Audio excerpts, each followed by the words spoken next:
2019 yıl Cobalt geldi sizlere dostlar. Maşin mexanik korobka. 120 km yürüttü. Kraskaları 100% toza. Propan gazları var. Propan gazları Pakalini. Maşinimize 4 tane kımmat toza boş valla koyulgan. İşlerine polikte döşelgen. Maytafolları, kanonkaları hem mersası var. Mexanik korobka maşin 2019 yılına. Salonlarım taza durdu. Kraskaları 100% taza. Gəlibəydə körük ustalar zaten eşirtirib alarası səni. 120 km yürüttü maşın. Özünə baxası 119 milyon son. Naqd pul bosu üstündə 1-2 son gəşirib baramiz.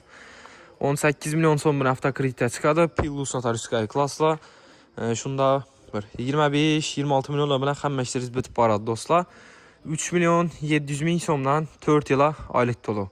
Kraskaları taza. Maşinimiz koşu bir avtomarketdə satıva koyuldu. Gəlib xarid qılavrası.